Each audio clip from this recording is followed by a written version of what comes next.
সফল হলো ভারতীয় বিজ্ঞানীরা, নতুন কীর্তি করে বিশ্বে প্রথম। বন্ধুরা, প্রাউড বেঙ্গলির ইউটিউব চ্যানেলে আপনাদের সকলকে স্বাগত জানাই। ভারতবর্ষ চিরকালই জ্ঞান বিজ্ঞানের ক্ষেত্রে পথপ্রদর্শকের ভূমিকা পালন করে এসেছে। জিরোর আবিষ্কারই হোক বা বোস আইনস্টাইন সংখ্যাতত্ত্ব কিংবা ইসরোর যুগান্তকারী কাজকর্ম, ভারত যে বিজ্ঞানের পথে এগোনোর শপথ নিয়েছে তা এখন সারা বিশ্ব জানে।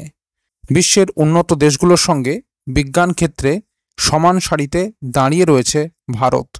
তেমনই একটি সফলতার কথা আজ বলতে চলেছি, যা পৃথিবীতে প্রথমবার কোনো দেশ করে দেখালো।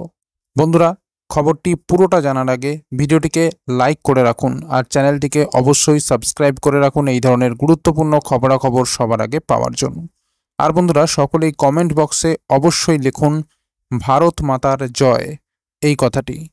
আর বন্ধুরা, আমাদের নতুন ফেসবুক পেজটিকে লাইক করে আসতে ভুলবেন না, ডেসক্রিপশন বক্সে লিংক দেওয়া আছে। এবার ফেরা যাক মূল কথায়। ভারতের বিজ্ঞানীরা এক নতুন মাইল ফলক সৃষ্টি করেছেন। তারা 21 শতকের আধুনিক প্রজনন প্রযুক্তি জিনোম এডিটিংয়ের মাধ্যমে বিশ্বের প্রথম 2টি জলবায়ু বান্ধব ধানের জাতের উদ্ভাবন করেছেন। এই নতুন ধানের জাতগুলি কমলা DRR ধান 100 এবং পুসা DST রাইস 1 25% বেশি ফলন দেয় এবং তুলনামূলকভাবে কম জল ব্যবহার করে। কেন্দ্রীয় কৃষিমন্ত্রী শিবরাজ সিং চৌহান এই জাত দুটি আনুষ্ঠানিকভাবে প্রকাশ করেন এবং বলেন এগুলি পরিবেশগত ভারসাম্য রক্ষাতেও গুরুত্বপূর্ণ ভূমিকা রাখবে।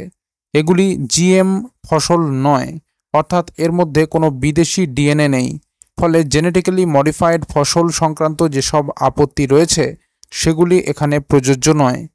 এই ধান চাষে 50 লক্ষ হেক্টর জমিতে চাষ করে বছরে অতিরিক্ত 45 লক্ষ টন ধান উৎপাদন সম্ভব হবে এবং গ্রিনহাউস গ্যাস নিঃসরণ 20% অর্থাৎ 32,000 টন পর্যন্ত কমবে। যেহেতু এই জাতগুলির বেড়ে ওঠার সময়কাল কম, তাই 3টি সেচের জল বাঁচানো যাবে, যার পরিমাণ 7,500 মিলিয়ন ঘনমিটার, যা অন্য ফসল চাষে ব্যবহার করা যেতে পারে।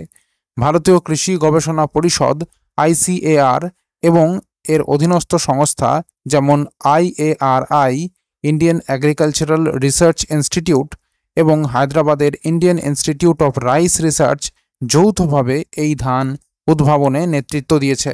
গবেষণায় অংশ নেওয়া বিজ্ঞানীদের মধ্যে ডক্টর C বিশ্বনাথন এবং ডক্টর সত্যেন্দ্র K মাঙ্গরাউথিয়া উল্লেখযোগ্য। তাঁরা জানান এই নতুন ধান সাম্বা মাসুরি ও MTU 1010 এর মতো জনপ্রিয় জাতগুলির গুণগত বৈশিষ্ট্য বজায় রেখেই পরিবেশ সহনশীলতা ও ফলন বৃদ্ধি করা হয়েছে। এই ধান উদ্ভাবনে যে জিনোম এডিটিং প্রযুক্তি ব্যবহার করা হয়েছে তা হল CRISPR-Cas9 পদ্ধতি। এতে দুটি মূল কৌশল ব্যবহার করা হয়, SDN1 এবং SDN2, যা এমনভাবে ফসলের নিজের জিনে পরিবর্তন আনে যা স্বাভাবিক বা প্রচলিত উপায়ে পরিবর্তিত জাতের মতোই, ফলে এগুলি বায়োসেফটি আইন অনুযায়ী কঠোর নিয়ন্ত্রণের আওতায় পড়ে না। 2018 সাল থেকে এই গবেষণা শুরু হয় এবং 2023 সালের 31 মে আনুষ্ঠানিকভাবে এই জাতগুলিকে ভারতের নতুন নিয়ম অনুযায়ী অনুমোদন দেওয়া হয়। গবেষণার লক্ষ্য ছিল জলবায়ু পরিবর্তন, খরা, লবণাক্ততা ইত্যাদি চ্যালেঞ্জের মোকাবিলা করা এবং একই সঙ্গে খাদ্য নিরাপত্তা নিশ্চিত করা। কৃষিমন্ত্রী -5 এবং +10 ফর্মুলার কথাও বলেন, যার অর্থ হল ধানের চাষের জমির পরিমাণ 5 মিলিয়ন হেক্টর কমিয়ে সেই জমিতেই 10 মিলিয়ন টন বেশি ধান উৎপাদন করা। এতে ডাল ও তৈলবীজ চাষের জন্য অতিরিক্ত জমি পাওয়া যাবে। এই বৈপ্লবিক উদ্ভাবন ভারতের কৃষি গবেষণার ইতিহাসে এক সোনালী দিন হিসাবে স্বীকৃত হয়েছে এবং ভবিষ্যতে অন্যান্য ফসলেও এই প্রযুক্তি প্রয়োগের সম্ভাবনা উন্মোচিত হয়েছে। বিদেশি বিশেষজ্ঞদের কাছ থেকেও এই সাফল্যের ভূয়সী প্রশংসা মিলেছে। বিশেষ করে অস্ট্রেলিয়ার মার্ডক বিশ্ববিদ্যালয়ের এক প্রফেসর এই উদ্ভাবনের মাধ্যমে ছোট কৃষকদের উপকারের সম্ভাবনার কথা তুলে ধরেছেন। বর্তমানে সরকার জিনোম এডিটিং গবেষণার জন্য 500 কোটি টাকা বরাদ্দ করেছে এবং তেলবীজ, ডাল সহ অন্যান্য ফসলে গবেষণা শুরু করেছে। তো বন্ধুরা, এই ছিল পুরো খবর। খবরটি যদি গুরুত্বপূর্ণ মনে হয় তাহলে অবশ্যই লাইক এবং শেয়ার করতে ভুলবেন না।